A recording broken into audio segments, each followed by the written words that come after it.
Salut l'équipe, selon vous, qu'est-ce qui est le plus fou? Voir une responsable politique française en une de Playboy ou voir Joel Embiid réaliser une nouvelle saison de Mammouth sans être MVP?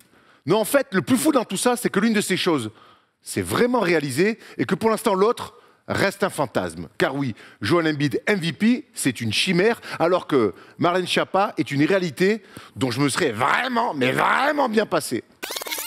Si Jojo a confié qu'il avait fait le deuil d'être un jour MVP, personne n'y croit vraiment. Et surtout pas les Celtics, qui se sont fait matraquer 52 fois ce lundi soir. Une perf énorme qui a forcément rendu jaloux nos copains de la Bravem, mais qui marque surtout un petit peu plus les esprits dans cette course au Most Valuable Player, aussi disputée qu'un repas de famille chez les Lopez. La calotte de tes morts, c'est Joel Embiid le MVP. Comme chaque année, le trophée Maurice Podoloff est très disputé. Et chacun, comme d'habitude, aura son avis pour défendre son poulain, voire son petit ami pour les plus enragés du Tweetos Game. Mais comme disent les nouveaux génies du buzz en manque de lumière, pour moi, mais je dis bien pour moi, mais vraiment que pour moi, c'est Joel Embiid, le MVP de la saison.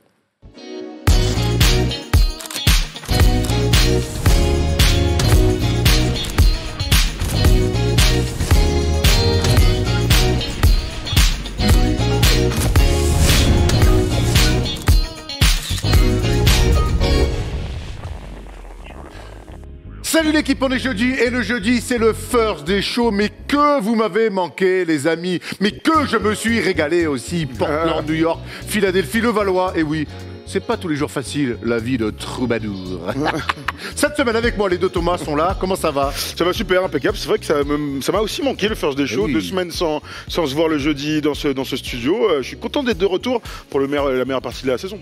Tu t'es fait un bien beau tissu, dis-moi. Ouais, mais la maison Château Rouge, qu'on soutient toujours. Belle collab avec. Où as-tu acheté ça? À Portland, mais pour le coup, c'est fait à Paris. Donc je suis allé très très loin pour acheter un truc qui est conçu à Paris. Bravo pour ton empreinte carbone. Ton empreinte carbone. J'y vais, je t'aide, Erwan, si tu veux. Empreinte carbone.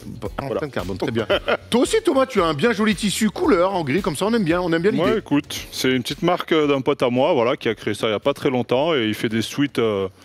Pour adultes, et il y a une ligne pour enfants aussi, avec des couleurs très sympas, c'est pour ça le nom de la marque, voilà. Donc n'hésitez pas à aller sur l'Insta de Couleurs, voilà. Il faut une ligne pour enfants, bon, on va en acheter un Tom Servino, c'est très bien. Il faut une ligne pour enfants très jolie aussi, voilà. Ça lui irait très bien. Tom Servino, que vous allez évidemment retrouver tout à l'heure dans le quiz, il est très très chaud, il vit une très belle semaine. On va aller tout de suite dans le sommaire, justement, puisqu'on a parlé du quiz, mais qui sera à la fin. On va commencer comme d'habitude par les news et on fera évidemment un point sur la course au play-in, surtout à l'ouest, parce qu'à l'est, ça c'est déjà quasiment tout joué. On fera un débat sur les Mavs, Kyrie Irving, Luka Doncic, est-ce que c'est déjà un flop? Oui, non, j'ai envie de dire non, mais il y a quand même pas mal de choses à dire et pas mal d'inquiétudes à avoir. On finira avec une palette sur Keegan Murray, le rookie sensationnel du côté des Kings, qui a battu un record à 3 points. Et Thomas va nous expliquer tout ça en palette. Le verbe est un peu hésitant, parce que ça fait longtemps que j'ai pas fait de faire des shows, donc c'est le moment de parler de Tony Parker. Mais oui, Tony Parker, qui sera le premier Français à être introduit au Hall of Fame. Rien que ça, messieurs. Ouais, c'est clair, c'est fou parce qu'avec Tony Parker, on s'habitue à des choses qui ne sont pas du tout normales. On s'est habitué à une sélection All-Star, il en a eu 6. On s'est habitué à être 2e du MVP, on s'est habitué à des titres NBA. 4e du MVP plutôt, des titres NBA, à un trophée des finales. Bon, on s'est habitué à des tirs clutch en finale NBA, normal.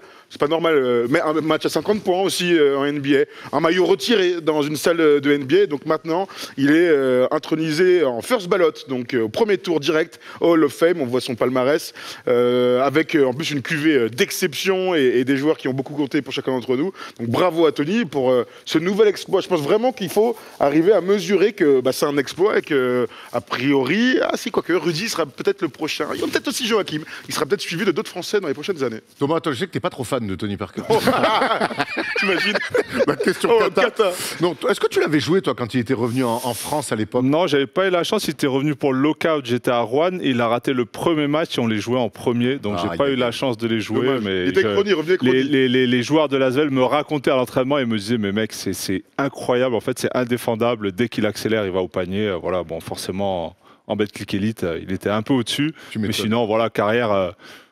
pas assez respecté, moi j'ai envie de dire parfois. Non, pas par nous, mais on se rend pas compte, tu le disais, à quel point c'est incroyable ce qu'il a fait. Je pense que même lui, il n'en a jamais rêvé d'en faire autant. il a eu tout ce succès avec les Spurs qu'on connaît, MVP des finales, tous ses trophées, ses sélections All-Star. Et voilà, c'est une légende du basket, pas que français, NBA aussi. Là où je te rejoins, exactement, tu as raison, c'est une légende aussi aux États-Unis. C'est pour ça qu'il va au Hall of Fame. C'est un truc de légende. Je ne dirais pas dire pas respecté, mais je pense que le grand public dit « Ah, c'est le meilleur basketteur français de l'histoire », mais point.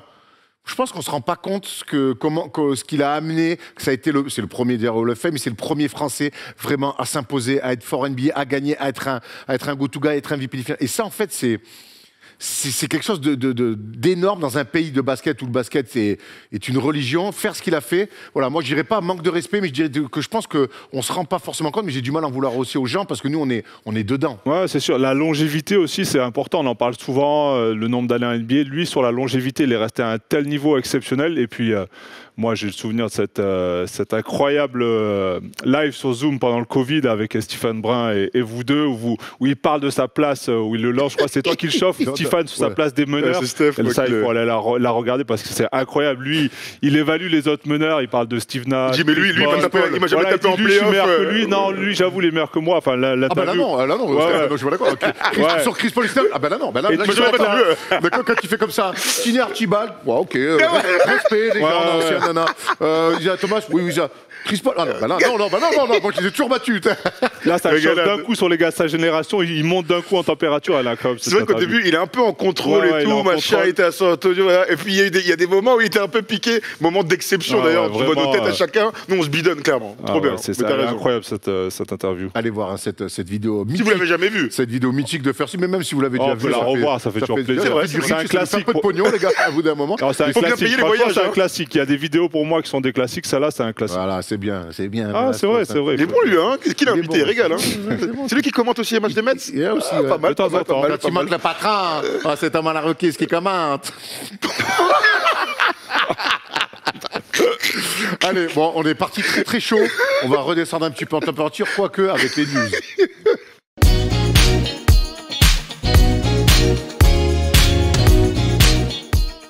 Hier soir, gros derby à Los Angeles entre les Clippers qui recevaient les Lakers. Ça a quasi pas d'importance sauf pour la couleur dans la salle. Et comme d'habitude, cette saison, 4e victoire des Clippers face aux Lakers. Victoire 125-118. Le score est plutôt flatteur pour les Lakers, Tom. Ah ouais, absolument. Alors, 4e victoire cette saison, mais 11e victoire consécutive des Clippers face aux Lakers. T'as raison de dire que c'est un peu flatteur. Ils finissent à -7. Mais dans le match, il y a eu 2 fois 20 points d'écart. C'était très important puisque les deux équipes avaient exactement le même bilan. Exactement le même bilan à l'extérieur et à domicile forcément, et donc c'était dans des saisons totalement différentes avec des ambitions très différentes. C'était quand même très curieux de voir les deux équipes avoir le même bilan. Tout s'est joué, entre guillemets, hier, dès le début du match, puisque grâce à Russell Westbrook qu'on voit là et 10 points très rapidement, les Clippers sont mis le là, de l'intensité. En fait, c'était vraiment les prémices, on en fait parfois un peu trop là-dessus, mais les prémices d'un match de play-off. J'ai senti cette animosité, cette électricité, que ce soit sur le terrain, dans la salle et dans ce qui était proposé dans le jeu. Et ben voilà, j'ai pu me projeter sur les prochains matchs de play-in. En tout cas, victoire des Clippers qui ont fait preuve franchement d'un sérieux et on a beaucoup loué la profondeur. On a vu la profondeur d'effectifs dans ce match.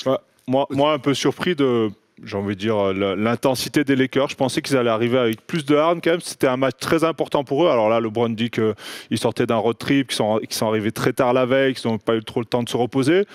Mais bon, là, tu joues quand même une place importante pour la suite de ta saison, donc assez surpris. Et comme tu parles de profondeur, voilà, on ne sait pas quand Paul George reviendra, et on voit que sur les ailes, ils sont quand même équipés. Avec surtout l'arrivée en plus d'Eric Gordon et Norman Powell un peu plus tôt dans l'année. Voilà, c'est Bones Island qui clôt le game sur la fin du match. Et c'est vrai qu'hier, ils étaient en back-to-back et qu'il y avait le match difficilement gagné contre le Jazz. Maintenant, je te rejoins, le début de match, il est dramatique. Hein. Bon, LeBron, il fait une première mi-temps. Waouh! Il met 3 points, il rate tout, des pertes de balles. Je sais pas si vous l'avez vu, il y a il y a eu des regards avec Westbrook. Hein. À un moment, il fait une passe carrément en touche directement et Westbrook, il le chambre. Derrière, il passe devant. Donc, on sait qu'ils étaient très potes avant l'arrivée de Westbrook.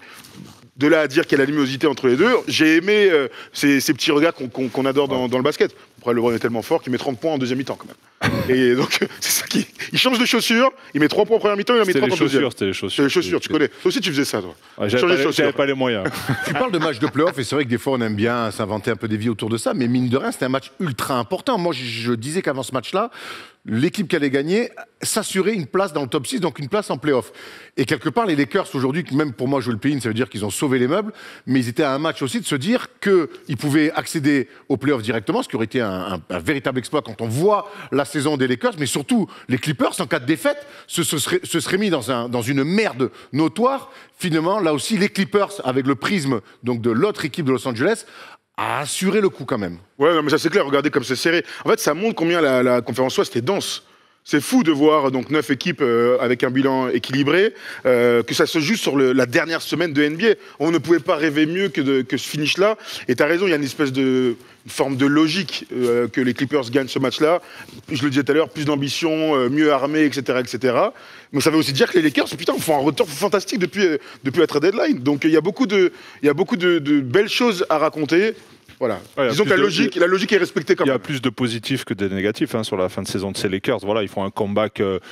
On s'y attendait pas forcément. Et moi, quand je vois le classement, là, on peut avoir des premiers tours incroyables. Ils le seront tous. On peut avoir un 4-5, on pourrait avoir un Suns Warriors qui serait fantastique. Ou Suns Clippers, les deux. Hein. On peut avoir un Grizzlies Lakers, des affiches incroyables pour un premier tour de playoff. On va se régaler, je pense, cette année. On a hâte, forcément. On a fait un petit point, on le voit derrière moi, sur la course au playoff à l'ouest, évidemment. Je vous apprends rien. On va aller faire un tour côté est, où là, les choses sont un peu plus calmes. On attend gentiment les play-in dans la conférence est. Vous le voyez, le Heat, les Hawks, les Raptors et les Bulls vont jouer le play-in, et c'est surtout entre Hawks et Raptors 8-9 qui a vraiment de l'enjeu, Tom. Ouais, c'est la dernière chose à regarder. On connaît à peu près les confrontations du premier tour. On verra pour ce play-in. On voit aussi que dans les confrontations directes, voilà, il y en a qui sont sortis gagnants de tout ça. C'est le Heat qu'on aurait pu imaginer passer 6, mais les Nets ont réussi à gagner et eux n'arrivent pas à enchaîner. Oui. Un petit mot sur le Heat rapide. C'était pas prévu. L'année dernière, c'est une équipe qui est à un match des finales NBA. Et hier, j'en parlais dans Clutch.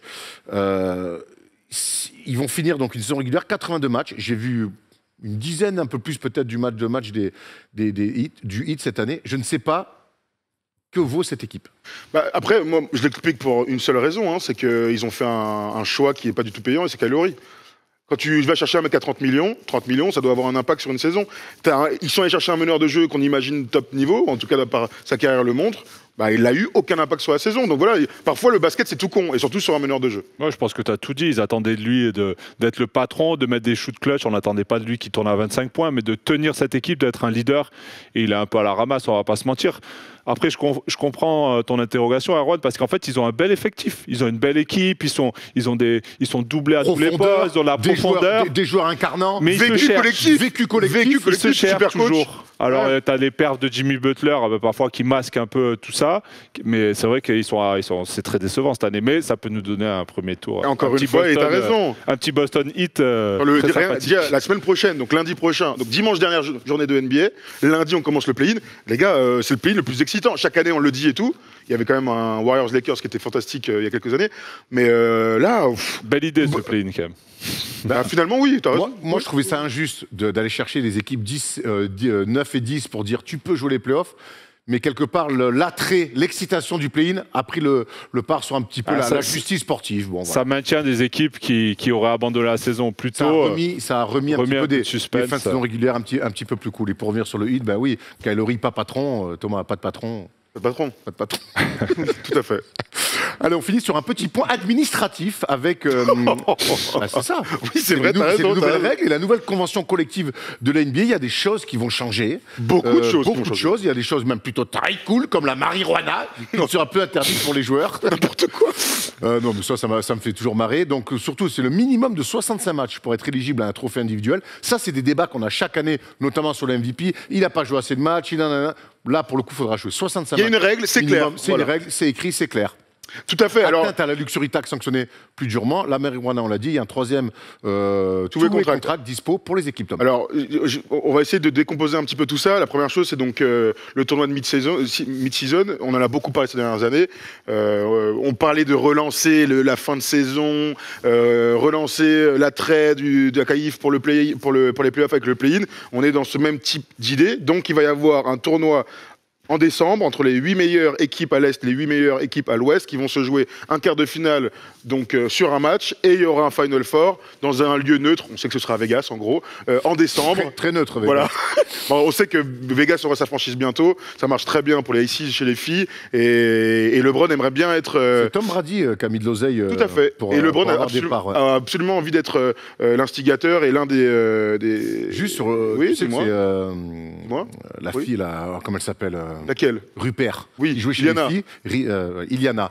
Et du coup, en discutant un petit peu avec elle et son entourage, tu sais que là-bas, ils logeaient tous dans un hôtel. Le propriétaire des Aces, il a des hôtels incroyables à Las Vegas. Les conditions sont optimales là-bas. Mais ça ne m'étonne pas, c'est un endroit qui mériterait d'avoir encore plus de sport pro à Las Vegas. En tout cas, on aura 80 matchs de saison régulière pour les équipes qui ne sont pas qualifiées pour le truc et 83 pour les finalistes. Donc il y aura un match en plus, à voir comment ça compte, mais il y aura un Final Four avec des équipes NBA à Las Vegas. En soi, ça va être très excitant, ça va relancer la mi-saison, il va falloir s'y habituer quand même. Question. Le but, quand tu fais une saison NBA, c'est d'être champion NBA. C'est ça que tu mets sur un CV. Qu'est-ce que ce tournoi-là va apporter? C'est ça la question, à voir comment vont l'accueillir au niveau des joueurs. Qu'est-ce qu'ils en pensent? Est-ce que pour eux, ça va être quelque chose d'important? Alors la première année, je pense pas, mais peut-être qu'au fil des années, c'est comme ça, il va se créer peut-être des rivalités, ça va donner l'occasion peut-être à des équipes de créer la surprise aussi et de se relancer un peu à mi-saison. Mais c'est vrai qu'on se demande, est-ce que le Graal, comme tu l'as dit, c'est vraiment le titre NBA? Est-ce que ça aura vraiment une valeur? Parce que même une équipe qui fait 8e, son but, ça va être malgré tout d'aller gagner. T'imagines, tu gagnes ce tournoi-là, mais finalement, derrière, tu laisses du jus et tu ne qualifies pas en play-off. Alors, oui, la balance, elle est c'est pour ça que ça arrive tôt. Hein. On parle du Final Four avant le Christmas Day. Donc c'est vraiment tôt dans la saison. Ah, oui, alors, d'un point de vue contractuel, c'est $500 000 pour tous les joueurs et coachs qui gagneront le tournoi. Branle, non? 500 000, je sais pas, moi je pense que... les gars, attention, faut pas croire, ils gagnent des millions, mais ils ont des petits bonus par-ci par-là de 600 000, 400 000. Tout à fait. Et la dernière chose, on va pas cracher sur 500 000. Hein. Voilà. Et la dernière chose, c'est, prenons l'exemple, nous en Europe, la Coupe de France. De basket, de foot. C'est plus une Leaders Cup que... si tu veux une alors t'as raison, Leaders Cup. Est-ce que vous avez l'impression que les équipes de Pro A vont à la Leaders Cup un peu bras ballants? Non, on l'a commenté cette année, ils y vont. Mike James. Le problème, c'est qu'ils s'en battent les couilles de tout. Mais la Leaders Cup, c'est un super exemple. Les équipes qui y vont pour gagner sur une semaine. Et là, je rejoins ce que dit Thomas. Donc, il va falloir peut-être quelques saisons pour que les mecs se disent il y a un autre trophée à aller gagner et que ce trophée-là puisse être un objectif sportif. Parce que si c'est bien fait, si les salles sont remplies, si la com, bon, ils savent faire. Hein, voilà, on voit vraiment de l'importance sur ça. Peut-être qu'au fil des années, les gars vont se dire il est cool ce tournoi quand même. C'est important de le gagner. Gars, voilà. On a une petite hype pour le play-in. Je pense qu'on aura une petite hype pour un tournoi de mi-saison qui sera comme ça. Et on sait aussi que les audiences sont en train de baisser pour les NBA. Ils sont en train de renégocier les contrats TV. Si ça marche bien l'année prochaine, ça aura son importance. Le dernier truc que je voulais dire par rapport à la convention collective qui est vraiment important et qui est, moi, je trouve encore plus importante, c'est que pour la première fois, les équipes vont pouvoir désigner plus de 2 joueurs pour avoir un contrat supermax. Donc l'exemple que Woj avait sorti, c'est que par exemple les Cavs qui ont Darius Garland et Donovan Mitchell déjà dans les supermax, eh bien ne pouvaient pas proposer ce type de contrat à Evan Mobley, qui va arriver à un moment pour prolonger. Donc on enlève cette chape de plomb pour les équipes. Donc toutes celles qui draftent bien et qui veulent rétribuer très chèrement leur star player après leur contrat rookie d'abord, mais ensuite, parce qu'il y a des évolutions, etc., sur les années 7 et années 10, eh bien, ils pourront le faire sans limite. Et ça, c'est énorme. Donc voilà, ça, c'était le petit point un petit peu relou, mais qui pourra permettre d'avoir des super teams grâce aux joueurs draftés, un peu comme ce que fait les Warriors depuis quelques années. Très intéressant. Donc, la marijuana, non moi, j'ai rien à dire. Gros, on va au Stade tout le temps. Oui, ils fument tous. Non, ça pue la marijuana, c'est légal. C'est un autre contexte qu'ici, forcément. Tu l'as dit, c'est légalisé dans quasi la totalité des États, presque tous. Après, on sait qu'il y a beaucoup de joueurs NBA qui fument, donc forcément en cachette. Ils ont des tests, je crois qu'ils ont droit à se faire attraper 2-3 fois, il me semble. Pas la première fois qu'ils se font attraper, ils sont suspendus. Peut-être la deuxième ou la troisième fois. Donc après, il doit y avoir eu des discussions. Après, le nombre de mecs qui se sont fait suspendre pour la Mérona, ça se compte sur les doigts des deux mains. C'est pour ça. Donc, je crois qu'il y a un nombre de fois. On va enlever cette hypocrisie-là, fumer les poteaux et puis comme ça. C'est pas bien par contre. C'est pas bien. Non, mais on n'est pas du tout les mêmes. On n'a pas le même pays, la même culture. Eux là-bas c'est légal. Franchement, là on est retourné à New York il y a la première fois après le Covid. Ça pue la Marianne partout. LA, c'est pareil. À Portland, c'est pareil. Ils ont juste, c'est différent, voilà. Donc tant mieux si, en tout cas, ils sont en adéquation avec les lois de leur pays. Il y en a peut-être un qui va devoir fumer énormément cet été, c'est peut-être Mark Cuban, parce que son équipe pourrait, mais encore plus pourrait, ne pas jouer le play-in. Et quand t'as Doncic et Kyrie Irving dans l'équipe, ça la fout mal. C'est le débat.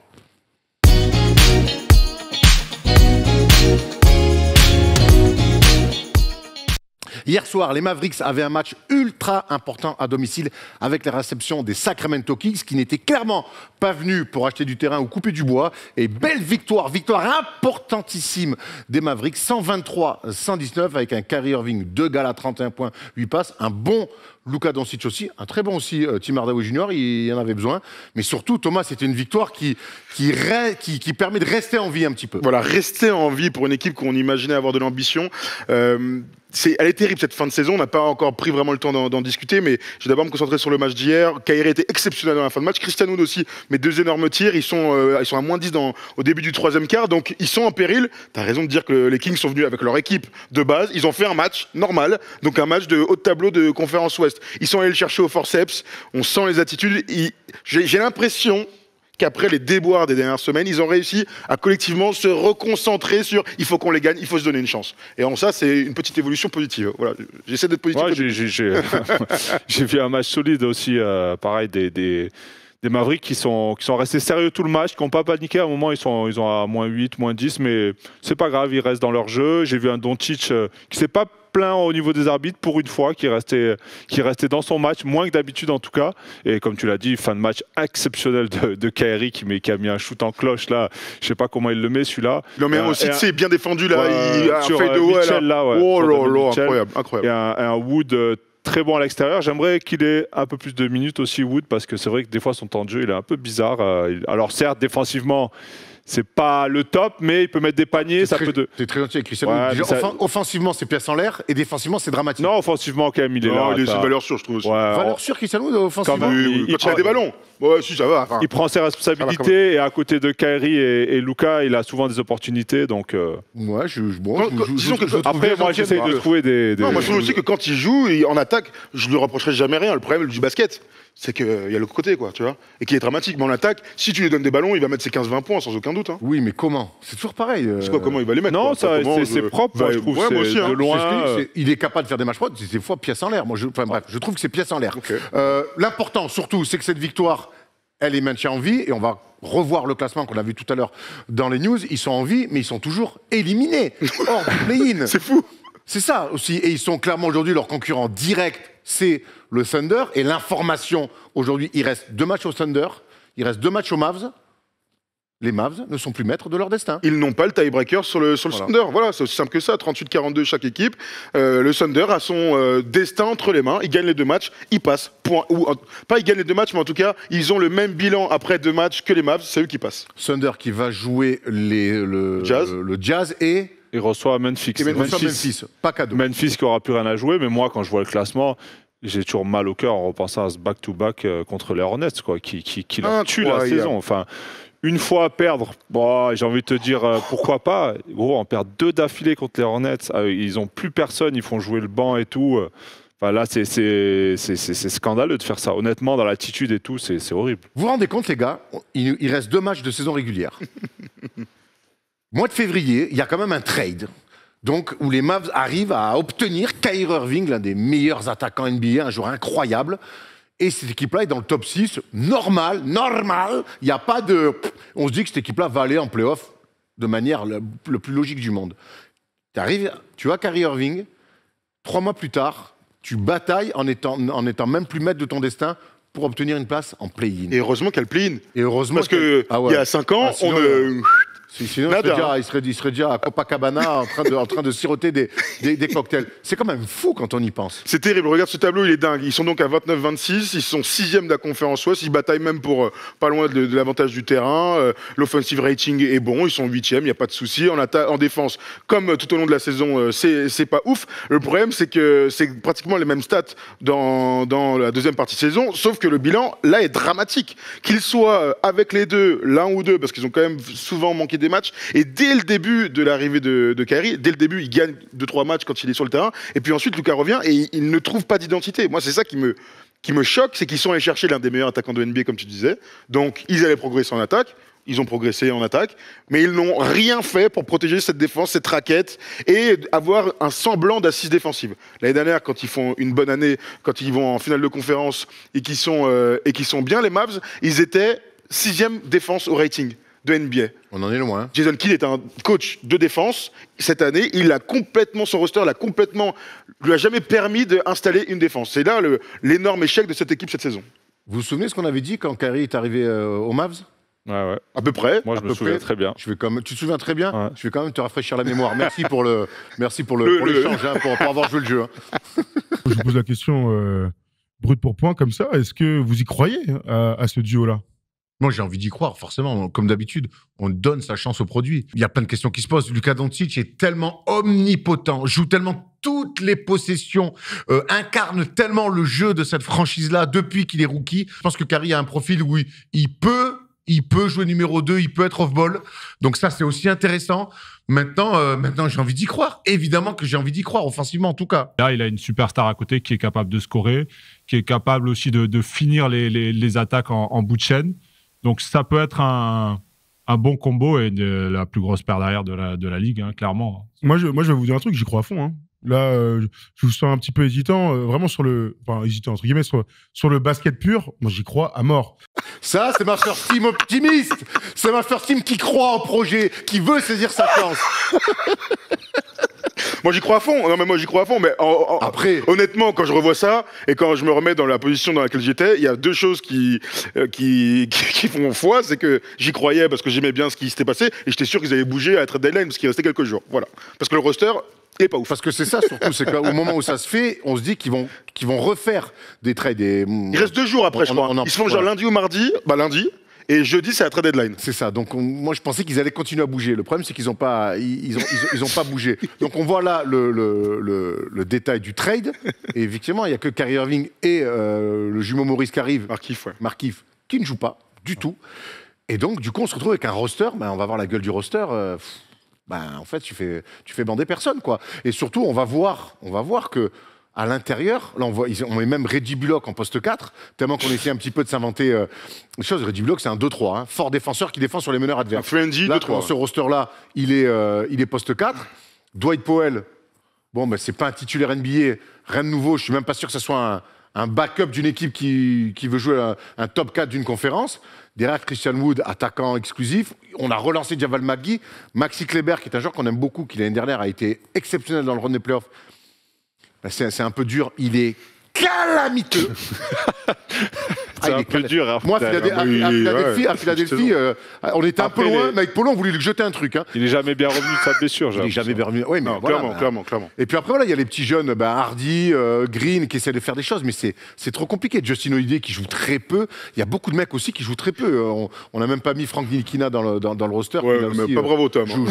Ne joue pas du tout. Ouais, mais ça, Erwan, si on s'arrête vite fait sur le trade et sur le roster, ils ont perdu Dorian Finney-Smith, qui était leur défenseur. Leur soldat, il a été lui aussi magnifique l'année dernière, et souvent en playoff, il est bon. Ils le perdent. Bon, d'accord. Le reste de l'effectif, c'est le même, avec Kyrie. Et l'année dernière, son 6e défense de la NBA en saison régulière, et en playoff, ils sont très, très, très bons. Parce que Maxi Kleber est exceptionnel défensivement pour défendre, pour la dissuasion, etc. Mais c'est le même roster. Qu'est-ce qui s'est passé entre les deux ? Moi, je pense surtout qu'il y a une perte d'alchimie de ouf. En fait, Kyrie Irving, ce qu'il aurait dû apporter offensivement, ils l'ont complètement perdu en termes d'alchimie. Et les conséquences directes, c'est des résultats sportifs cata et des body language, j'en parle même pas. Avant d'aller sur l'entente Kyrie Irving, Luka Doncic, tu me parles d'alchimie. Si on parle d'alchimie, je suis obligé de parler de Jalen Brunson. Et quelque part, l'été dernier, ça a été l'une des questions un petit peu qui pesait lourd au sein de la franchise des Mavs, c'est qu'est-ce qu'on fait de Jalen Brunson, qui sortait d'un run de playoffs incroyable, mais qui était surtout le liant de Luka Doncic avec le collectif.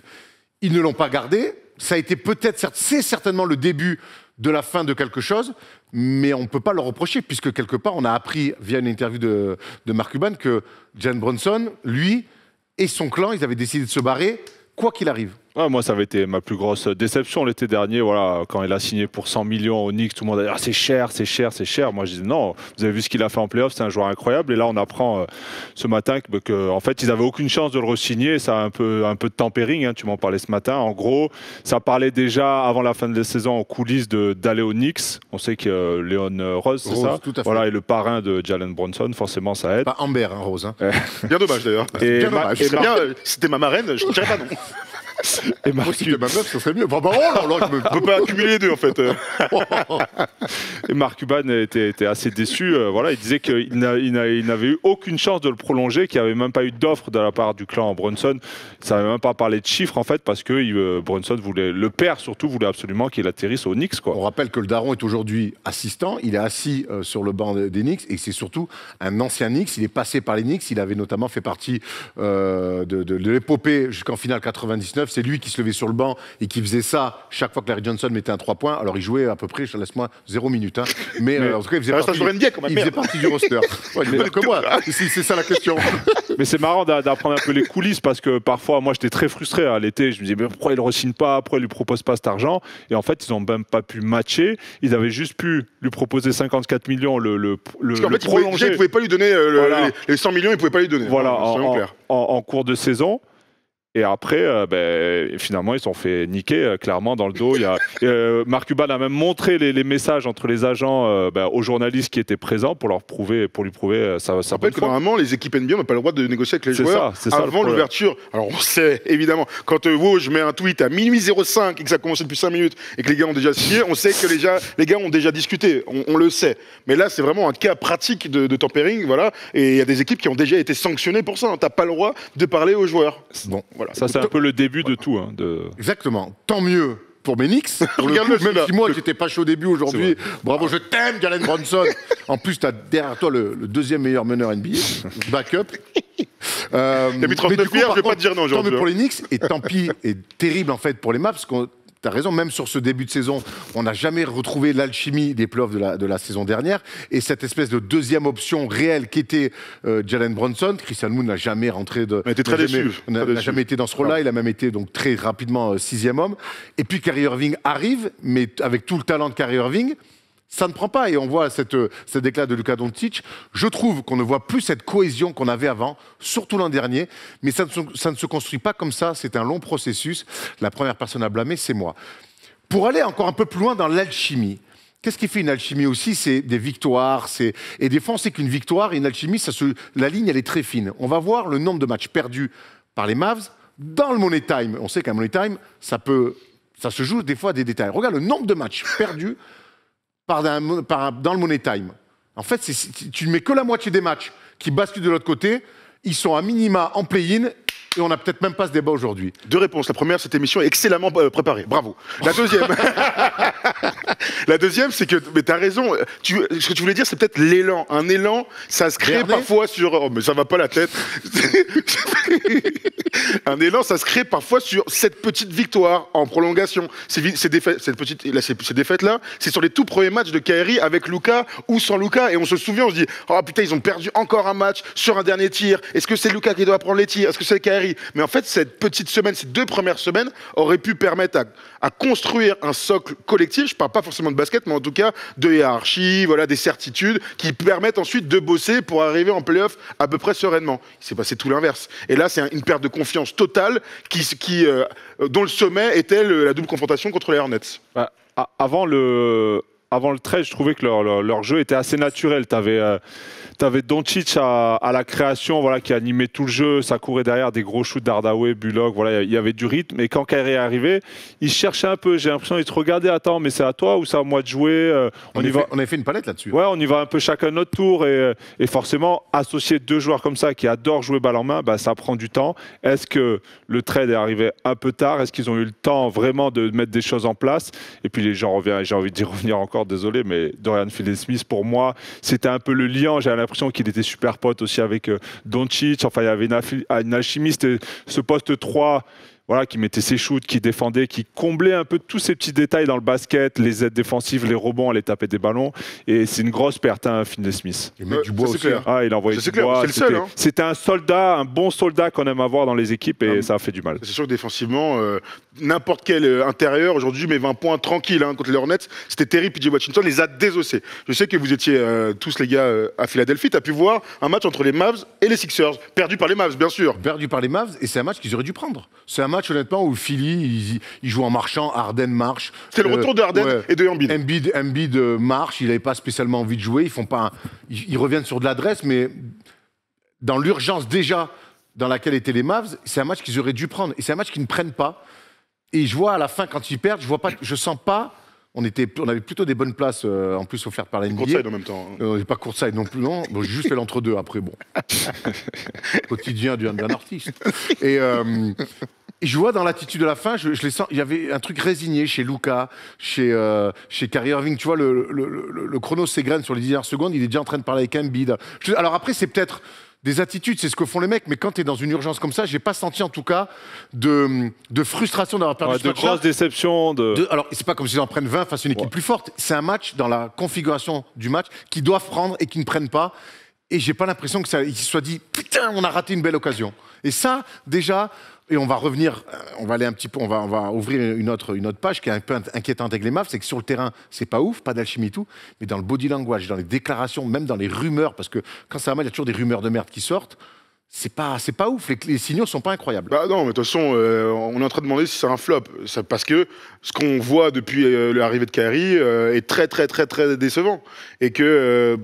T'as raison de parler des signaux et des conférences de presse entre Kyrie Irving, qui est un être très à part, mais bon, il le savait quand ils l'ont signé, ils savaient ce qu'ils allaient avoir. Donc un incroyable talent offensif qui défend pas des masses, qui peut être clutch et autour de qui il faut installer un environnement propice pour qu'il puisse performer, parce que lui, sa tête, une fois qu'il est off-court, elle est dédiée à autre chose. Donc on aime ou on n'aime pas, mais ils l'ont choisi en tout cas ça. Moi, ce que je ne pensais pas, c'est que qu'il ne réussisse pas à régénérer ce groupe quelque part, ou en tout cas rester dans la même lignée. Je ne pensais pas qu'avec son arrivée, ça allait chuter collectivement autant.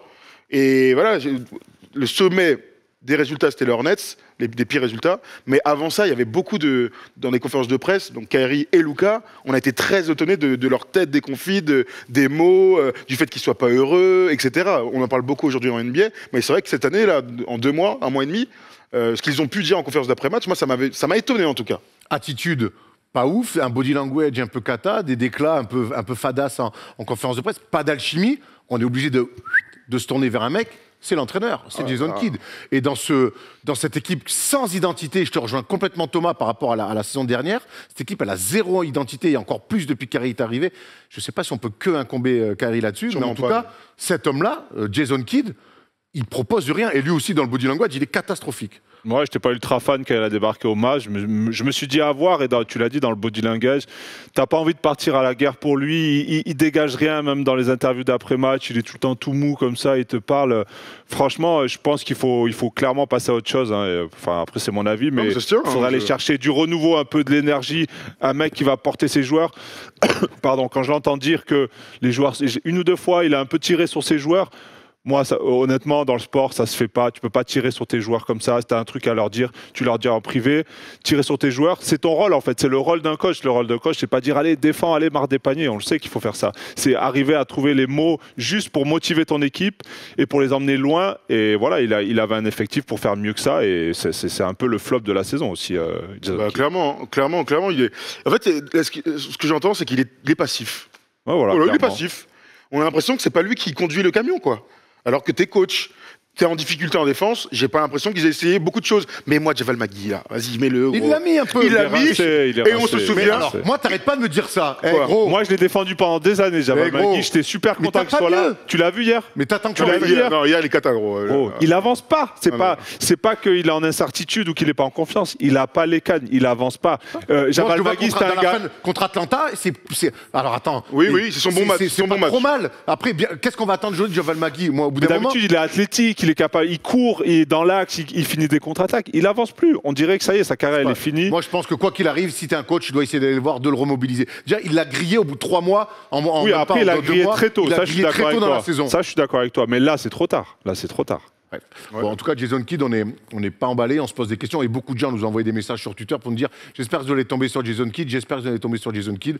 En fait, ils tombent dessus tout seul, mais ce qui s'est passé l'année dernière, c'est tellement bien passé, on était tellement contents, le renouveau de Jason Kidd, comme Mike Brown cette année, on se disait mais attends, en tant qu'assistant aux Lakers, machin, les gars sont réinventés, ils arrivent dans des bons projets, tac, ils font progresser les joueurs. Putain, l'année d'après, patatras, waouh, ça va vite le sport. On a fait donc un bilan là depuis l'arrivée de Kyrie Irving sur les 3 derniers mois. Est-ce qu'on peut d'ores et déjà dire que c'est un flop? Je vais répondre. Non, parce qu'en fait pour moi, c'est cet été que tout va se jouer côté Mavs. Kyrie Irving a déclaré qu'il allait tester la free agency, mais qu'il ne fermait évidemment pas du tout la porte. À Dallas, il a même dit plutôt qu'il était intéressé, qu'il se sentait plutôt pas trop mal dans le Texas. Pour moi, c'est cet été que ça joue, parce qu'au final, les Mavs et Luka Doncic qui font pas les playoffs cette année, c'est un contre-coup. Et rater une saison, ça arrive. C'est pas grave. Par contre, cet été, si les Mavs ne sont pas capables d'offrir par la free agency, par de la draft, par des trades, par je ne sais quoi, par des re-signatures, on pense à Kyrie, je ne sais comment ils se démerdent s'ils n'arrivent pas à offrir une équipe compétente, conquérante à l'intersaison, à Luka Doncic, là pour moi, ça sera un énorme flop. Oui, je suis d'accord avec toi. Maintenant. Mais attends. Je t'en prie, vas-y. On a posé la question. Tu sais qu'on a un expert. Ah bon? Un expert américain qui coûte très cher, mais on lui demande de temps en temps son avis. D'accord. Et c'est ce qu'on a fait. Pour moi, le problème, c'est pas qu'ils soient allés chercher Kyrie, c'est qu'ils soient allés chercher que Kyrie. Tu fais Kyrie, il fallait aller tenter d'autres coups pour rassurer tout le monde. Ils ont fait Kyrie, ils se sont peu paluchés entre eux, mais derrière, ils se sont tellement mis à poil. Moi, pour aller chercher Kyrie, je reste persuadé que ça reste un bon coup. Mais si tu vas le chercher lui, tu dois aller chercher d'autres mecs. Au moins de la chair à canon pour avoir un peu de profondeur. Oui, non mais ça, bien sûr. Alors oui. Clutch, tous les mercredis, 18h, c'est vrai. 19h sur la Wina TV. Avec Rémi Réverchon, tout à fait. Oui, dire que c'est pas un flop sur la saison 2022-2023... Ah, c'est pas la question, Tom. Si, moi je réponds. Non, parce que le sport te permet de toujours te relancer, toujours te régénérer. Ça va tellement vite, je le disais pour Jason Kidd. Un nouveau coach, Kyrie aussi, ils vont chercher un truc. Bon, ça c'est des si. Moi je vois une équipe qui était 6e il y a 2 mois et qui va pas aller au play-in. Gros, si ça c'est pas un flop sportif, c'est une catastrophe. Luka Doncic, il est dans la fleur de l'âge. Il devait être MVP cette saison, on en a beaucoup parlé, on l'a souvent mis MVP, il était d'ailleurs dans le début de saison avec des stats exceptionnels, il était parmi les favoris, on n'en parle plus du tout. C'est un flop. C'est un flop, ça veut pas dire que c'est un échec total, parce que tant que Kyrie est là, c'est pas un échec total, mais oui, c'est un flop. Ils sont 11e les types. L'année dernière sur les Lakers, on a dit quoi? C'était un flop. Ils sont 11e à la fin. Voilà, au jour J, clairement, c'est un flop. Oui. T'es 6e, tu signes Kyrie, t'associes 2 superstars, tu vas finir à même pas être dans le play-in, à finir en dehors du top 10. C'est un flop, en tout cas, à l'heure actuelle. Après, je comprends ce que tu veux dire. Dans le sens, on va voir la suite. Là, c'est encore pire. Si ils perdent Kyrie, ça veut dire qu'ils auront perdu Dinwiddie, Smith, 2 tours de draft pour rien. C'est un échec terrible. C'est un échec terrible. Et là, je comprends Moi, j'ai envie de leur donner cette saison. Dire, OK, vas-y, ces derniers mois-là, ça n'a pas marché. Vous êtes trop mis à poil, il n'y avait pas de profondeur. Kidd, en fait, on a vu qu'il n'avait pas les épaules. Je veux voir ce qu'ils vont faire cet été. Si de cet échec, pour le moment, ils vont réussir à en tirer les leçons et amener quelque chose de bien cet été. Qu'est-ce qu'ils vont pouvoir faire cet été? On va voir. On a les contrats. Parce qu'on sait que Jalen Brown, c'est fini. Donc, on voit que Kyrie Irving sera free agent cet été. Donc, on imagine que les Mavs vont tout faire pour le re-signer. Luka, il est sous contrat. Christian Wood, lui, free agent parce qu'ils font.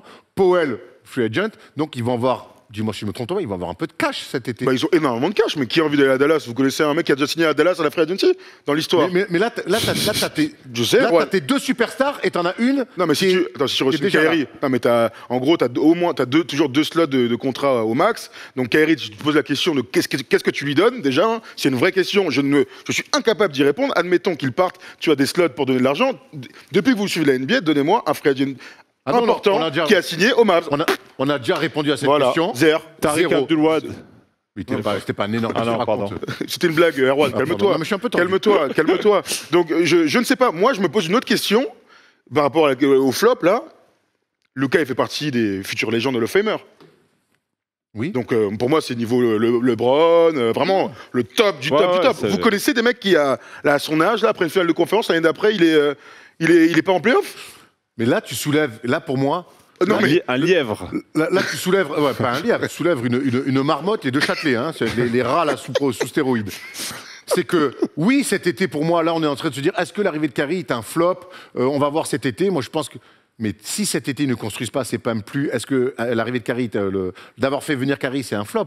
C'est que là, tu te mets en danger pour garder un mec avec qui tu aurais dû un jour te donner la chance de gagner le titre, ce qui, pour l'instant, ils n'ont jamais fait. C'est que non seulement cet été, tu dois tout faire pour garder Kyrie, parce que dans le prolongement, c'est aussi garder Doncic qui ne va pas rester des années, avoir des coachs déboulés, avoir des coéquipiers déboulés. Il a déjà eu un turnover autour de lui qui est énorme. Donc en fait, le vrai sujet, c'est de aussi continuer à séduire Luka Doncic. Ouais, c'est à voir aussi lui comment il réagit à tout ça. Il ne faut pas oublier aussi que Doncic, c'est un mec qui a tout gagné quand même, quasiment dans sa vie. Avant d'arriver à NBA, il gagnait tout à le Real, il a gagné le championnat, l'Euroleague, il fait un championnat d'Europe, il le gagne avec Dragic. Et là, avant NBA, il faut qu'il apprenne aussi à perdre. Comment il accepte la défaite? À voir aussi, est-ce qu'il est dans la mentalité, non, Dallas c'est ma franchise, je veux aller loin avec eux, ou bien il se dit, hey, moi j'ai rien à foutre, j'ai envie de gagner, j'ai envie de m'éclater, donc je veux me casser. Tout le monde n'est pas Damien Lillard. Hein. Donc voilà, c'est pour ça, avoir sa mentalité, ça on ne sait pas les relations qu'il a là-bas, il a l'air de se sentir bien en tout cas, mais si on lui donne pas aussi, si lui se rend compte qu'on lui donne pas les moyens de gagner, à voir comment il va réagir. Le premier à partir, quoi. Donc moi, pour conclure un petit peu là-dessus, c'est que play-in ou pas play-in, finalement, pour moi, les enjeux, ils seront même pas là. Play-in, tu sauves à moitié la face. Ben non, Erwan, play-in, tu peux te qualifier en play-off, ça change tout, hein. Oh, ça change tout. Mentalement, ça fait mal, quand même. Si t'es 10e, tu gagnes le premier match, tu fais un deuxième, t'es 8e, tu préfères. Non, mais... Ah ben si, Ouais, mais là, je suis à... vas-y, c'est ma vision du truc. Pour moi, finalement, play-in ou pas, c'est pas ce qui va... Tu préfères faire play-in et accrocher un premier tour de play-off et Kyrie se barre cet été, ou pas faire play-in et tu re-signes Kyrie cet été? Non, mais ça marche pas comme ça, malheureusement, j'ai l'impression. Moi, je te propose autre chose, Erwan. C'est tu vas au play-in, tu passes au KC, t'es 10e, t'es 8e, tu t'offres les Nuggets et tu fais un premier tour intéressant. Et la marmotte, elle met le papier. Mais non, mais c'est parce que toi, t'es en train de me dire ça comme si c'était important d'être en play-off. Luka, il a toujours été en play-off. Non, la première année, il n'est pas en play-off en 2019 d'ailleurs, il n'y est pas. Mais en tout cas, ça fait 3 années de suite qu'il est en play-off, le QB. Tu peux t'offrir un premier tour intéressant, même sortir, c'est pas grave, avec la manière, ramasser un ou 2 matchs, et là te dire, ok, il nous manque 6 à ça, Kyrie, ouais, l'équipe finalement. Ah ouais. Moi, je mais tu préfères, il est trop.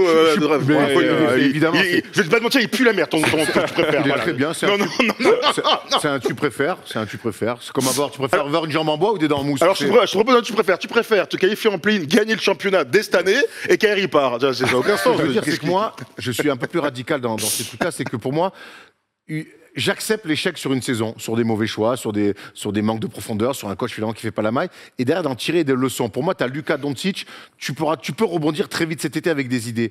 Parce que s'ils vont en play-in finalement, et qu'ils même, allez, ils arrivent à accrocher un tour de play-off, oh ben finalement, et ça marche comme ça à tous les niveaux. En fait, quand c'est la merde, c'est la merde, on prend des décisions radicales, on fait des choix. Si tu fais un premier tour de play-off, ah ben en fait, finalement, Christian Wood, c'est pas si mal que ça. Ben en fait, lui un tel, Kid, en fait, il a réussi là. En fait, pour moi, tu restes dans un entre-deux. C'est ma théorie. Mais ça, c'est notre ami Harrison, le GM, qui va devoir...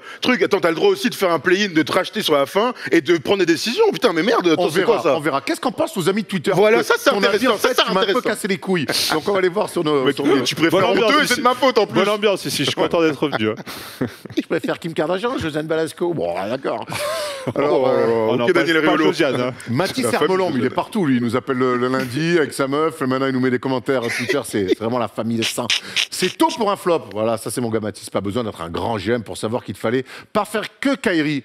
S'ils l'ont pas fait, c'est qu'ils pouvaient pas. Plus les blessures et la situation perso de Doncic, un play-in serait plutôt bien joué. Par contre, faut pas se tromper cet été. That's my guy. C'est un mix de vous deux. Tout à fait d'accord avec lui. Tout à fait. Rem Fab 96, bien sûr que c'est un flop par le profil et le poste de Irving plus la monnaie d'échange. Aussi, première fois que Doncic joue avec un mec aussi fort et croqueur. Et bizarrement, il n'a plus le sourire. Franchement, c'était prévisible et les résultats l'attestent. Ben voilà, on est tous un petit peu mélangés. On va voir en tout cas qu'est-ce qu'ils vont faire. Ah, il en reste un autre. Il m'avait dit 2 tomes. Franchement, oui, c'est un flop. Je pense que si Dallas veut gagner une bague et garder Lucas, ils doivent recruter une superstar défensive. Ouais, mais elle est du côté de Minnesota. Cela permettrait d'avoir un joueur qui contrôle la raquette et la défense et qui laisse toutes les libertés offensives et les ballons d'attaque à Luka. En tout cas, le projet Kyrie-Luka est pour moi un flop dans l'état actuel des choses. Voilà, on reste dans l'état actuel des choses. Ça va forcément changer cet été. Kyrie, pas Kyrie, autour, pas autour, kid, pas kid. Voilà, il y a beaucoup de choses. Il leur reste 2 matchs. Ils peuvent sauver les meubles avec un play-in et pourquoi pas un premier tour de play-off. Il n'empêche que pour moi, l'essentiel est ailleurs. Voilà, on va aller... C'était super ce petit débat. Vous avez été très bon. Et on a hâte de voir évidemment la suite. On va aller voir un rookie qui nous régale et qui, lui, sera en play-off. C'est sûr. C'est Keegan Murray.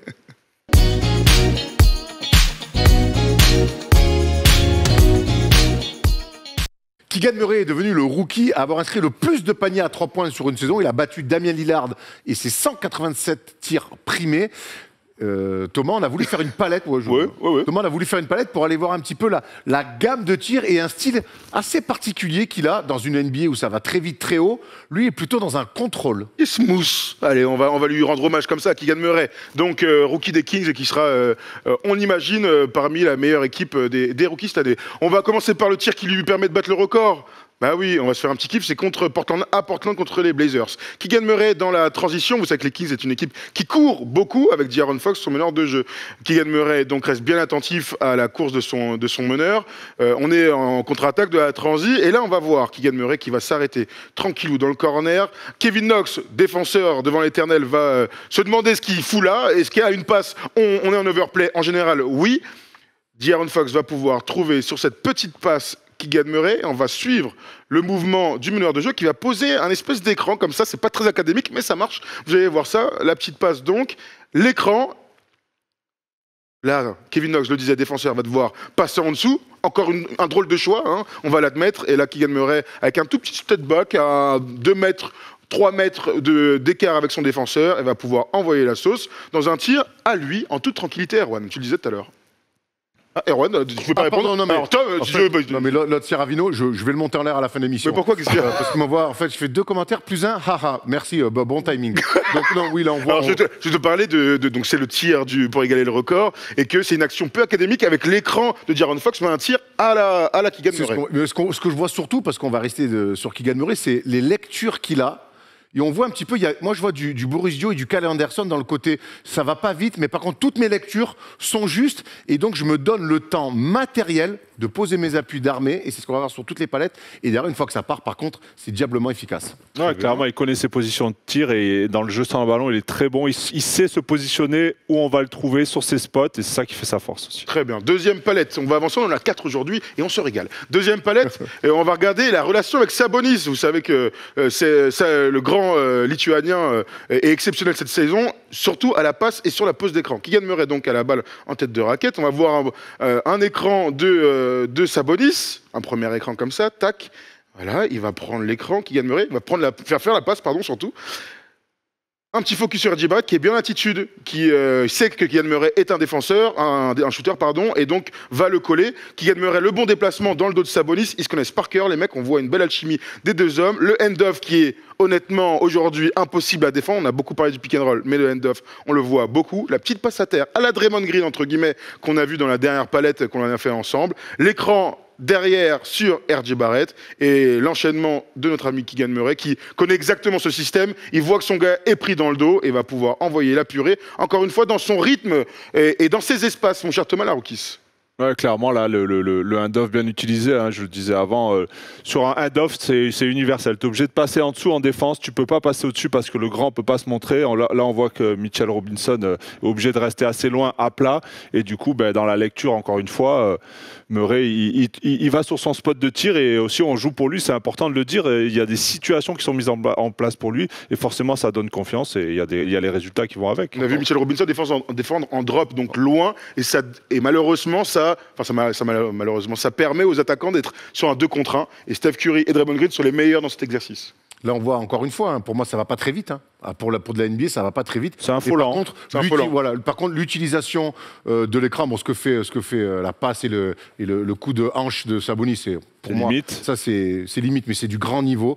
Mais parce que la passe à terre, elle change tout pour moi. Mais encore une fois, c'est à son rythme et tout. Et après, il se fait une petite gourmandise avec un petit fadeaway, mais toujours pareil, c'est dans ses zones à lui. Et c'est ce que j'aime beaucoup chez Keegan Murray, c'est qu'il va pas s'inventer des vies. C'est déjà un jeune joueur, mais il sait là où il est fort. C'est un joueur mature. Voilà. C'est ce qu'on appelle un jeune joueur mature. On enchaîne, troisième palette, et tu parlais du jeu sans ballon. On va en voir un petit peu là, avec une attaque cette fois-ci, plutôt placée. C'est contre le Jazz, et vous allez voir le tir dans le corner, une arme de destruction massive dans la NBA actuelle. Harrison Barnes, donc, qui a la balle en vert, Keegan Murray à l'opposé. Et là, il y a un surnombre, un côté faible, avec Werther et Davion Mitchell qui est dans le corner lui aussi. Werther va récupérer la balle. C'est une zone, on en parlait tout à l'heure avec Thomas, ils sont plutôt en zone, les joueurs du Jazz. Keegan Murray, joueur intelligent, vous l'avez dit, va profiter là-bas d'une petite coupe un peu tranquille. La passe à Sabonis, tellement important Sabonis dans ces moments-là, qui va pouvoir pénétrer, voir là-bas Keegan Murray. C'est le grand Kessler qui est obligé de faire un choix. Il est presque passé là, Sabonis, il est obligé de venir dans l'aide. Et là, Sabonis, qui ne force jamais, va faire une passe directe pour Keegan Murray, qui va pouvoir envoyer. Et encore une fois, on va le voir tranquille, il prend son temps. Les appuis, tranquille, un petit rewind, avec une petite pop-up pour vous dire qu'il est à 12 points par match, 41% au tir à 3 points, et surtout 41% de ses tirs sont pris en catch and shoot. C'est lui qui prend le plus, c'est le plus haut pourcentage en NBA sur le catch and shoot, parce que son équipe joue très bien et joue pour lui, tu le disais tout à l'heure. Ouais, après, c'est très basique, mais c'est très bien fait en fait. Dès le départ de l'action, on le voit qu'ils sont 3 en fait sur un quart de terrain. Il se dit ok, les gars sont en place, moi je vais me barrer de l'autre côté. Bon, la défense du Jazz est dramatique, on va pas se mentir. Mais là déjà, sur la réception de Sabonis, il voit qu'il a l'avantage.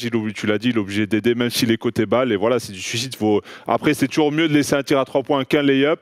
Il lui offre ce tir à 3 points, lui le sait tranquillement. Il peut même remonter un petit peu, on va dire, si on est tatillon.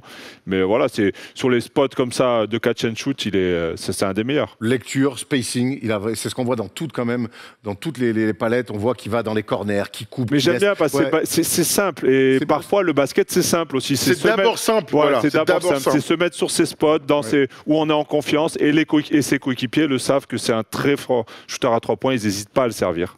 Absolument. Et ils ont bien raison. Ils ont bien raison. Dernière petite palette qu'on va voir tous ensemble, les amigos. On y va tout de suite. Un système. Et là, c'est un système un tout petit peu plus évolué, vous allez voir, avec un tir et une remontée surtout, et un tir de Keegan Murray, tête de raquette. Donc, c'est De'Aaron Fox qui remonte la balle. C'est contre les Grizzlies, je regardais. Keegan Murray qui va aller à l'opposé, qui va poser un écran pour une remontée de son coéquipier. Vous allez voir, c'est Malik Monk tout à fait qui va pouvoir remonter et qui finalement va jouer le curl, mais pas pour jouer le curl vers le cercle, pour reposer un écran pour son coéquipier. Hop, il enchaîne, et là toute la défense est prise. Keegan Murray qui va profiter de l'écran de Moneke, qui est à Monaco maintenant, qui se fait une petite fantaisie. Et oui, il était aux Kings en début de saison. Et là, ça va donner un grand tir ouvert. Regardez, les 3 défenseurs des Grizzlies sont complètement attrapés. De'Aaron Fox dans le timing, et encore une fois, les appuis. Ça, c'est filoche. C'est presque facile pour un joueur comme ça, très mature. Tom, toi qui es un shooter, t'as vu le temps, comme il prend le temps de poser ses appuis, et c'est pour moi à partir de là qu'il a gagné. En fait, déjà, il est grand. Et il a un shoot très au sol, un peu à l'ancienne, j'ai envie de dire. Il décolle pas du tout. C'est les shoots modernes de nos jours, ça fait plus trop des jump shoots. Et il a une prise d'appui très rapide et ça part facilement, sans forcer. On voit qu'il n'y a aucun effort pour lui de shooter à 3 points. Et forcément, c'est dur, surtout avec les nouvelles règles défensives où on ne peut plus trop rentrer dans les cylindres. Ça favorise aussi aujourd'hui les shoots à 3 points. On est moins gêné, entre guillemets. Et voilà, clairement, là, le système est magnifiquement effectué. On voit ce premier leurre. Après, la défense s'en mêle un peu les pinceaux. Je change pas. Derrière, il a un deuxième écran.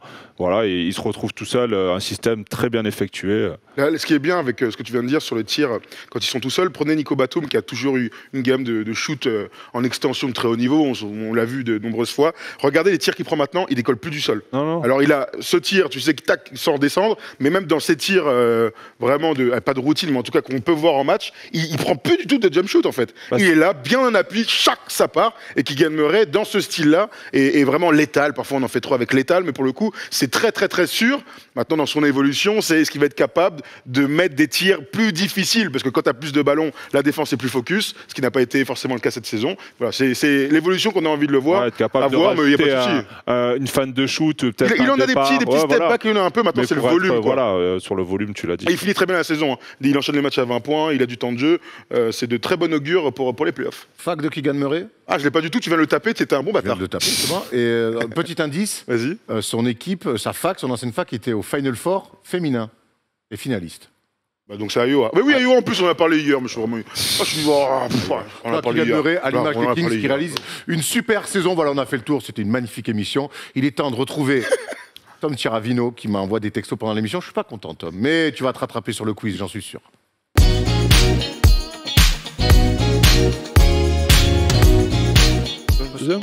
Allez, qui dit fin d'émission, dit quiz. Et aujourd'hui, un beau quiz avec de beaux garçons, dont Thomas Larokis, que je trouve toujours très Est-ce qu'Erwan t'a monté en l'air allons-y vite, là, pendant la coupure. Là, il t'a monté en l'air. En fait, je lui ai envoyé des messages, c'était les réponses du quiz. Visiblement, il ne les voulait pas. Écoute, tant pis pour lui. Tant pis pour lui, ouais. C'est un compétiteur avant tout, quoi. Bon, les gars, je vous ai préparé un quiz assez rapide. Un petit jeu du CV. Je vais vous mettre les équipes par où ils sont passés, la fiche Wikipédia. Vous allez me donner le joueur. Et puis, évidemment, le qui suit. Tu as déjà fait le jeu du CV? Non. Non, le jeu d'Henri, bien sûr, toujours. Henri CV. Mais ouais, la famille. Allez, vas-y. L'écrivain. Je veux pas le genre de foot, Henri CV. À Bordeaux et tout. Bref, on s'en fiche. Allez, on y va. Allez. On commence, il faut être rapide. Allez, on commence avec un gars. Oh là, alors, par où on commence? Il est drafté en 99 par les Hornets. Mopit? Non, pas du tout. Pas du tout. René, il est là où il met le plus de points. C'est aux Warriors, par exemple. En 2006-2007, 20 points. David West? Non. Ah, David West? Non, pas David. Bah ouais, mais n'importe quoi. Attends, c'est quoi ça? Oh, Thomas Dufan, réveille-toi. Un mec qui a 20 points par match aux Warriors. Ouais, un mec qui portait un bandeau. Oh, bah oui, Baron Davis. Baron Davis. On est mauvais. Qu'est-ce qu'on est mauvais. C'est la mise en jambe, on va dire. On est mauvais. Allez, vas-y. On enchaîne avec le suivant. Un gars drafté. Jermaine O'Neal. Jermaine O'Neal, voilà, on est ensemble, ça y est. 4 ans quand même aux Blazers. C'est sûr, c'était 2-3 ans. Les 2 premières années, on le voit pas, quoi. Je te rassure, le reste aussi. Hein. Regarde les stats, incroyable. Le troisième joueur. Fuck is that encore là? Un mec qui mettait des pions, hein, visiblement. Putain. Oh, les Qatar. Monsou, à Houston. Non. Suns. Mais oui, putain, Sam Cassell. Ouais. Ouais. Sam Cassell. Je suis pas bon, mais après, ils sont loin, le truc. Il est loin, Sam Cassell, bien sûr. Ouais, je peux vous les lire si vous voulez. Ça, c'est Optique 2000 de ouf. Ça, c'est le gros, là. Putain. Ah, j'ai Tyson Chandler. Non, Eddie Curry. Eddie Curry, le gros, je dis, je suis un ouf. C'est pas lui? Non. Ah bah alors. Eddie Curry. Ah, c'est Jamal Crawford. Jamal Crawford, merci. On est mauvais, hein. Oh, vous n'êtes pas si mauvais. On n'est pas si mal que ça. C'est vrai, je parlais pour Thomas Larokis. Il en reste 2. Ah, tu sais, les CV, Thomas, c'est pas son truc. Il en reste 2. Alors là, je vous ai mis la fac aussi pour aider. Donc, c'est tout petit, je vois rien. Mais là, en plus petit, s'il te plaît, c'est trop gros là. Il est passé par Marquette. En 2009, non drafté. Il passe par Utah, Portland. Voilà. Wes Matthews, bravo. Ah ouais. Pourquoi tu nous as rajouté ça? On aurait pu le trouver sans. Hein. Wes Matthews, c'est pas Marquette. Hein. Si, c'est Marquette. Pas Michigan State? Bah, c'est marqué Marquette. D'accord. Tu te plaindrais auprès de Wikipédia, Erwan. France ou. France ou. Et le dernier. Pourquoi il rigole? Arrêtez, vous me faites rire. Le dernier. Non, mais laisse en plein pot, frérot. Je sais que la Real, elle est méchante. Un gars qui a joué avec LeBron. Bah ouais, c'est notre ami Deontay West. Non. Pas Deontay West, c'est pas du tout lui que je veux dire. Ouais, Boozer. Je pense que tu penses au bon, mais t'es pas. Ouais, alors mais c'est pas. Qu'est-ce que je raconte moi? Non, attends. Un petit. Ouais, c'est Mo Williams. Merci les gars. Williams, Bucks et tout. Moi ça va, je m'en suis pas trop mal sorti. T'as compris le jeu? Il y a 1 million d'euros à gagner, ça peut peut-être te motiver. Hein. Mais j'ai compris, maintenant toi t'es plutôt chaud des qui suis. Moi j'attends le qui suis parce que je sais que c'est le Graal. On parlait ça, c'est le petit tournoi de pré-saison pour mes amis. Maintenant moi j'attends le titre. Il a récupéré son cash et puis voilà. Voilà, 500 000. Ça. On va jouer pour la bague maintenant les amis. Il est pas facile. Oui, il peut être facile. Je suis né le 20 août 1988. J'ai donc 34 ans aujourd'hui et je ne joue plus en NBA depuis 2019, après une dernière saison à Minnesota. Mais commençons par le commencement. Je fais ma fac à Arizona. Seulement une saison de 2007 à 2008 où je tourne à 20 points et 4 passes. Il a fini où? C'est pas Sanders quand même. J'ai pas besoin de répéter. C'est Larry Sanders. Tu sais que j'y ai pensé aussi, c'est ouf. Je dis au cas où. T'as raison. Je tourne à 20 points et 4 passes. Arizona. Dans mon scouting report, le premier mot qui revient, c'est spécial. En même temps, plus rapide. Belle qualité athlétique, on me retrouve sur beaucoup de highlights avec des tomards. J'ai aussi un bon QI basket. La seule crainte des scouts, ma capacité à être meneur de jeu d'une équipe et aussi ma taille. Je me présente à la draft 2008 et je suis drafté en 11e position, juste derrière Brook Lopez, 10e. Drafté à Indiana. Je suis tradé dans la soirée, même du côté des Blazers. Ma carrière peut commencer donc dans l'Oregon. Je débarque à la belle époque de Brandon Roy, tout juste All-Star pour la première fois. Et j'arrive surtout en même temps qu'un certain Nicolas Batum. Mais oui, putain, c'est qui se bat. Lors de cette saison 2008-2009, je prends un peu de temps de jeu, seulement 12 minutes en moyenne pour 4 points. Ma saison rookie est celle de l'apprentissage. Je découvre les playoffs pour la première fois avec une élimination au premier tour contre les Rockets, où je rentrerai lors de 2 matchs. La saison suivante, je prends un peu du galon, 18 minutes de temps de jeu pour plus de 8 points et 2 passes. Les premiers pépins physiques de Brandon me permettent d'être parfois dans le 5. Attends. En playoff, je suis également dans le 5 lors de 2 games contre Phoenix, 27 minutes de temps de jeu. Jared Bayless, ça sort très vite ici, bravo. Depuis le début, je trouve pas son nom, gros. Rookie. arrive souvent. Non, il est rookie là, il est truc de la Summer League. J'ai que lui en tête depuis tout à l'heure. Je le cherche, je ne trouve pas. J'ai plus de mémoire. J'ai 33 ans, putain. Et après, il va. Wow, mais c'est un truc de ouf, gros. J'ai que lui en tête. Je me dis, comment il s'appelle, c'est le Tismé. Bah, il met des dunks, des trucs. Il avait j'en ai marre de ce jeu de merde. M'en bats les coups du bandeau, frère. C'est bon. J'en ai marre, c'est terrible. J'ai que lui en tête. Il va pas mal bourlinguer. Il va à New Orleans après il va à Toronto. Après, il va aller chez les Grizzlies aussi. Oui. Il va aller à Memphis. S'en bat les couilles. À Milwaukee. Allez, vas-y, la cantine. On est baisé pour la cantine. Vas-y, tu vas commenter. 14h02, on peut y aller. Lundi, restez bien. Restez comme ça, parce que lundi, ça peut être lourd. Voilà, lundi. Lundi, regardez ce qui se passe sur les réseaux sociaux. Lundi, c'est pas tout ça. Peut y avoir un début de goal. Voilà. En plus des chocolats, des 2 chocolats, il y a un petit. Voilà, allez, on y va. Merci, là. Ça a été bon, là, en kiss, ça a été bon. J'étais pas mal. Le kissu, j'étais pas loin. Le CV, j'étais au-dessus quand même, faut le dire. C'était encore une belle émission. Je te montrerai comment on fait un CV, gros. Excuse-moi. Allez, remontez, là. Allez.